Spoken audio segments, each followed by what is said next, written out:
Now we're going to go into everything that worked and didn't work and made it worse with my acne journey.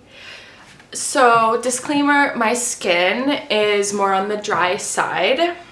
It's extremely sensitive, and at the same time, it's kind of durable because I've been using Retin-A for like 10 years on and off. So my skin's really it's definitely like resilient to any products that increase the turnover rate of the skin cells. So let's go into diet. So I already, for most of my adult life, I have really prioritized eating organic, whole, plant-based foods. So that's just something to consider throughout it all. So this is what did not work for me. Going vegan made it worse. Honestly, it should go into the made it worse. It made it worse because I have SIBO.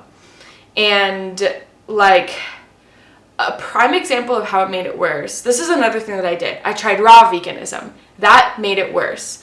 And literally, I'll show you the photos. So, this was me when I was, vegan. This was me when I was, raw vegan. Basically, when I went raw vegan for 2 months, very strict, I got the, horrible blackheads and acne all along my forehead.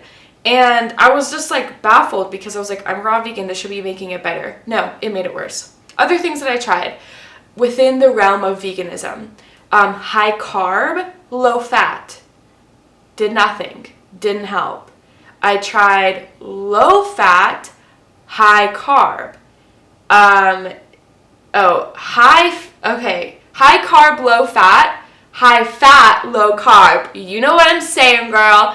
Either way, all of those things pretty much did nothing. They just didn't help. I also did intermittent fasting. So I would stop eating at around 6 or 7, and then I would start eating around 12 or 1. That's just because that's how I naturally eat anyways. But yeah, did nothing. I didn't lose weight. It didn't help me with anything. If anything, it was just kind of a little annoying sometimes. So this is what did work. What did work was in getting meat back into my diet and going more paleo. So what that meant was I did not eat beans. Beans wrecked my body and wrecked my skin. I didn't eat beans, and I would stay away from tempeh and tofu. My body can handle tofu, but tempeh is a little hard on it. And pea protein wrecks my system. Worst farts with pea protein. So yeah, pretty much eating meat and very nutrient dense vegetables and fruit were the best things for my body. When I was raw vegan, I was eating a lot of watermelon, and oh my god, watermelon is horrible for me, and I think for a lot of people who have SIBO. So things that did work though for me too, I have a long history of limiting dairy, and I did start eating dairy again in my diet, and I did notice that if I ate too much of it, it would contribute to gas and diarrhea. And so I can eat small amounts of hard cheese weekly, but daily it's too much. Things that did nothing. Limiting my wheat intake. Didn't do anything. I would eat wheat. I wouldn't eat wheat. Didn't make a difference. I will say if I eat too much wheat, I do feel kind of heavy, but I think that's a pretty normal response, if you eat a shit ton of bread. Also, limiting my processed foods didn't help with the skin. Like I said, I literally ate super processed foods for 2 months, and I actually all my digestive stuff, all my digestive symptoms weren't as bad, and that's because processed food is a lot easier to digest, hence the word processed. It's already processed. And another thing that like didn't really do anything was like this like lemon water fad. Like I would like drink lemon water in the morning, and I guess it has like Ayurvedic roots and, you know, mad respect for Ayurveda traditions. And for me, I didn't notice a difference. Moving on to supplements. Here's what supplements made it worse. Biotin. Biotin made it worse. As soon as I stopped taking biotin, my acne got a little bit better. It wasn't a lot, but it was noticeable.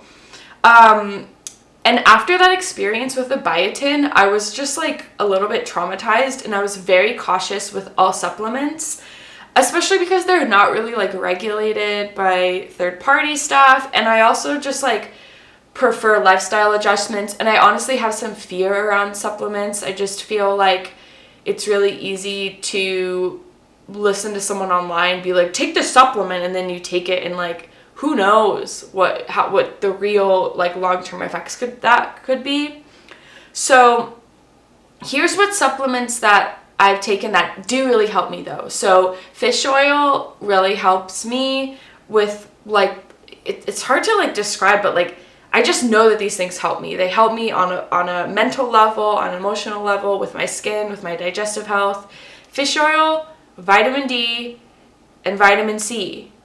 And that's pretty much it, girlfriends. I mean, and boyfriends and they thems. Like, so let's go into like things that didn't really make a difference, but were probably good. Probiotics. I took probiotics, and I don't know. Like, I didn't really notice a big difference. I've taken probiotics for years and years and years, on and off, and I don't like, you know, if I stopped taking probiotics, I didn't notice a big difference with my skin or my symptoms. If I stopped taking like fish oil, vitamin D, and vitamin C, I notice a difference.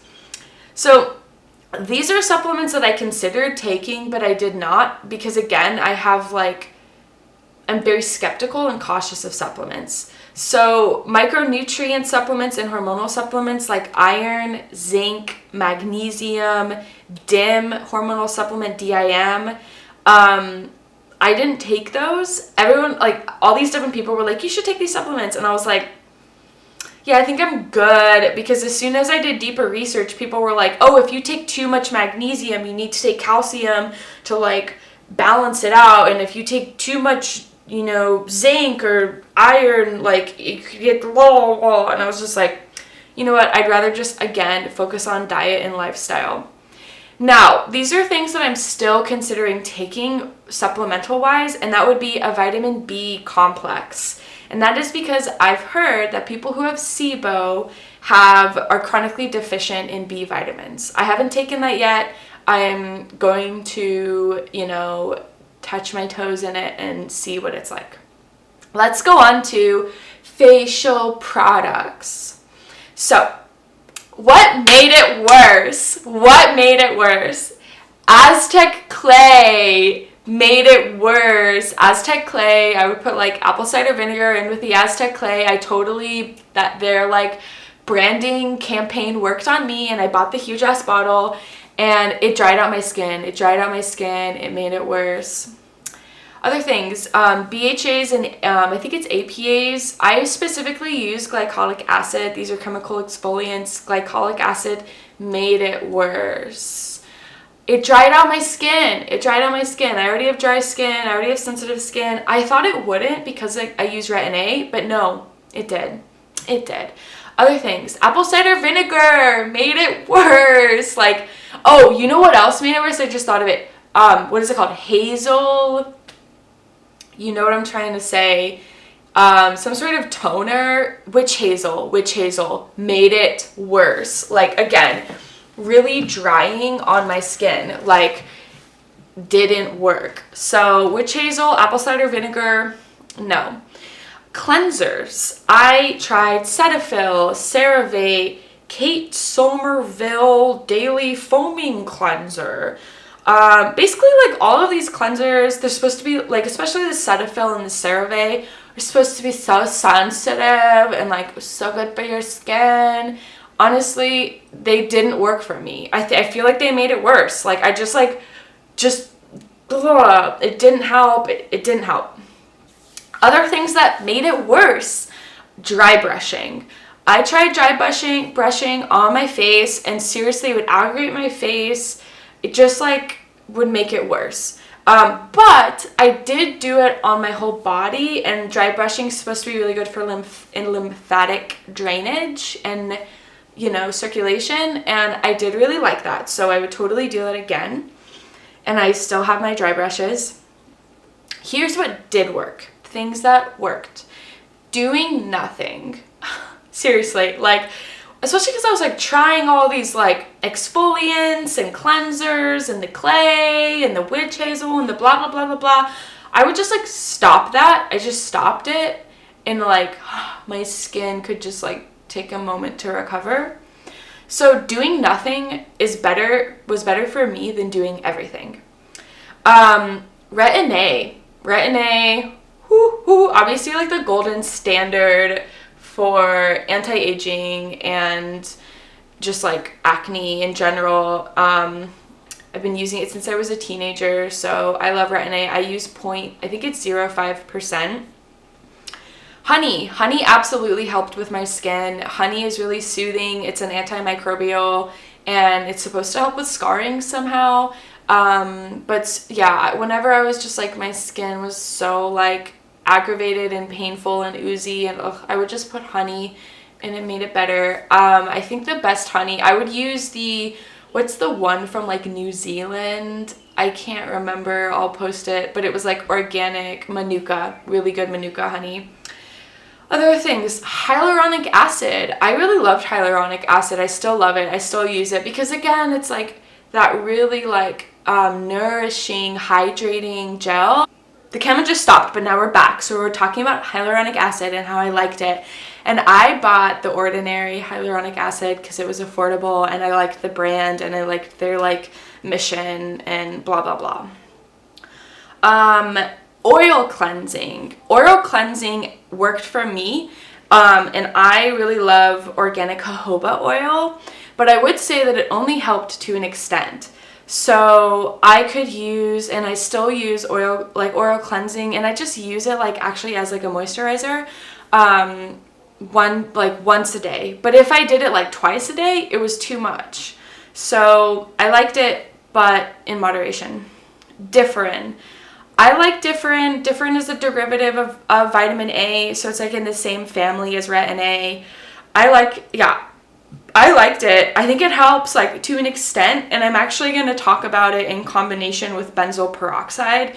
Benzoyl peroxide is a topical antibiotic, and I was like really against using like Differin and benzoyl peroxide because I was like, oh my god, they're like pharmaceutical antibiotics and stuff, but they're topical and they're localized. They don't go in. This is what like people say. Dr. Dre or whatever her name is on YouTube says that like, and you know what other dermatologists say is that they don't like, they're not systemic. They don't like get sucked into your body and like, you know, fuck up all of your body. They just stay on the surface of the skin. So I use Differin and benzoyl peroxide together, and apparently that's like the knockoff brand of Epiduo. And I was like, I thought it worked amazing. Now, the caveat is that I started using it really regularly, and I think that was a little much. So, and I would like do my whole face in Differin, and then my whole face in benzoyl peroxide. I would not use benzoyl peroxide as a spot treatment. I would use it as like a whole facial.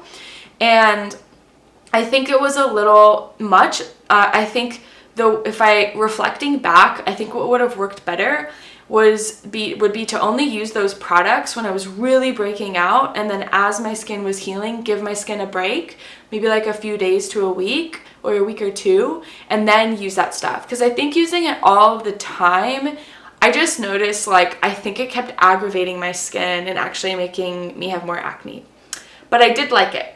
So things that did nothing facial product wise. Niacinamide. I use niacinamide and I was kind of like, meh, whatever.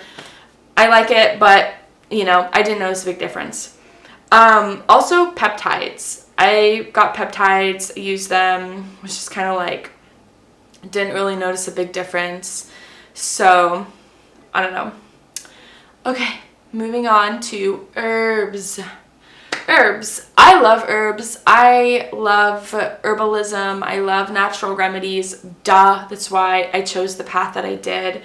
So I have to give a huge shout out to Susan Weed, who absolutely was such a support system for me through my healing, through healing acne. I'm going to link videos down below of her idea called Nourishing Herbal Infusions. I would create Nourishing Herbal Infusions for nettles, oat straw, and burdock, those 3 herbs. She'll tell you how to make them in the videos below. They were amazing. They absolutely helped with healing my acne. I cannot stress enough how much drinking these Nourishing Herbal Infusions helped my body on a systemic level. And the theory behind why is because when you soak herbs in boiling water for 4 to 8 hours, you let all of the delicious micronutrient and healing properties go into the water in a different way than like just drinking tea. So I made these on the regular. I still make them. I still love them. And I drank them. I drank them every single day for like 4 to 5 months and noticed huge differences. And it wasn't just with my skin, it was also with my stress levels. It really helped me calm my nervous system. Nettles, oat straw, and burdock are just super soothing herbs to the body and absolutely increase the micronutrients in your body. And for me, I thought, and I still think, that that's part of this thing that's going on with my body, is that SIBO can lead to chronic nutrient deficiencies, and that can be connected to acne and a whole other host of things. Another thing herb-wise that worked for me is like liver tinctures. So I have a liver tincture that I use, and it is milk thistle, dandelion, artichoke, Oregon grape, and fennel.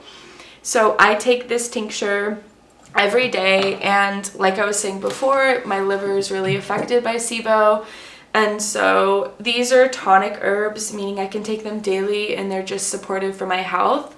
And so that's been like really helpful for me. I didn't try any herbs that were harmful. Like I just tried very soothing tonic herbs, nothing extreme, and it really supported me. Okay, let's go into testing. So I love tests, I love data, I'm a fucking science geek, I want to get into the details, I want to understand what's going on with my body. So I got tested for a lot of things over many years to try and understand what's going on. I got tested for celiacs, Crohn's, thyroid, particularly the thyroid stimulating hormone to see if I had something wrong with my thyroid. I got a complete blood count. I got my hemoglobin tested. I got a complete metabolic set. I got my iron tested. I got my poop tested, which was called, for bacterial and fungi growth, it was called a fat, fecal, and qualitative test. All of my tests came back normal. All of my tests came back normal.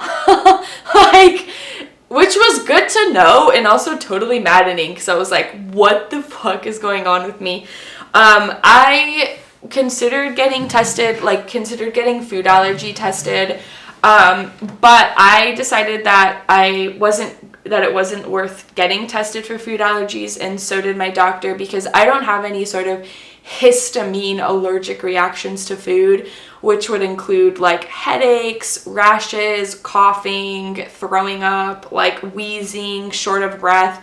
All of those indicate like a very real, serious, like allergic reaction, which is based on having a histamine response to food.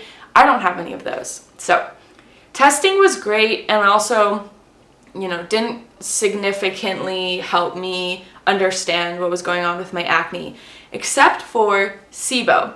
When I got tested for SIBO and it came back positive, I was like, this is it. This is it. This is what I've been waiting for a decade. Let's go into lifestyle. Now we're coming to the end. Thank you for watching. This is so exciting. You're going to hear the number one thing that helped me heal my acne naturally. So for lifestyle, things that did nothing were like drinking lots of water.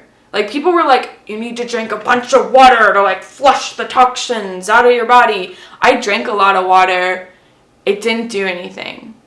It didn't do anything. It just like made me have to pee a lot. Okay? Here's what did work. Getting enough sleep. That was absolutely important. When I didn't get enough sleep, I get stressed. And then I get stressed from my acne. Stress relief in general. So, that would be kind of like moving my body in whatever way it felt good, getting my social needs met, meeting up with friends, getting my sexual needs met, even if that meant having to fulfill that by myself. I know that getting some of these needs met can be really hard, and I absolutely empathize with that. And